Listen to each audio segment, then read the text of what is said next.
Hi friends, welcome to our channel. So, inter సంబంధించి మనకైతే good news అయితే రావడం జరిగింది. గుడ్ న్యూస్ అనమాట. సో, ఇక్కడ చూస్తే మనకి ఇక్కడ చూడండి, లేటెస్ట్ అప్డేట్ కూడా వచ్చింది. సో, వీడియోలోకెళ్ళే ముందు వీడియోని లైక్ చేయవచ్చు. సో, ప్లీజ్ లైక్ చేయండి. ఇక్కడ చూస్తే ఇంటర్ ప్రశ్నలు అస్పష్టత, అటెంప్ట్ చేస్తే మార్కులు అనేది మనకి ఇవ్వడం జరిగింది. తర్వాత ఇంటర్‌లో మనకు మసకగా ప్రశ్న అనేది ఇవ్వడం జరిగింది. ఇంటర్‌లో మనకైతే ఆంగ్ల పరీక్షలో ఏడో ప్రశ్న మనకు మార్కులు అనేది ఇచ్చారనమాట. దానికి సంబంధించి మనకి ఒక క్వెషన్ నెంబర్ వేసినా సరే మనకైతే ఇంటర్ బోర్డ్ అయితే 4 మార్కులైతే మనకి ఇవ్వనున్నది. సో, ఈ యొక్క 4 మార్కులతో కూడా పాస్ అవ్వనోళ్ళు ఉంటారు చాలామంది. సో, వాళ్ళకి ఒక గుడ్ న్యూస్ అనేది చెప్పుకోవచ్చు ఇది.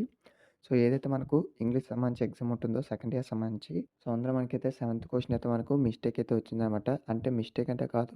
కాపోతే క్లారిటీ అయితే లేదు ఆ యొక్క క్వెషన్ అనేది. సో, దానికి సంబంధించి మనకైతే ఆ యొక్క క్వెషన్‌కి అయితే మనకు 4 మార్కులు అయితే ఇవ్వనున్నారు. సో, దీనికి సంబంధించి మనకైతే గుడ్ న్యూస్ అనేది చెప్పాలి. సో, ఇన్ కేస్ ఏమైనా డౌట్స్ ఉంటే కింద కామెంట్ చేయండి. సో, ఎంతమంది ఆ యొక్క క్వెషన్ అటెంప్ట్ చేశారనేది కూడా కామెంట్ చేయండి, రిప్లై అయితే ఇస్తాను.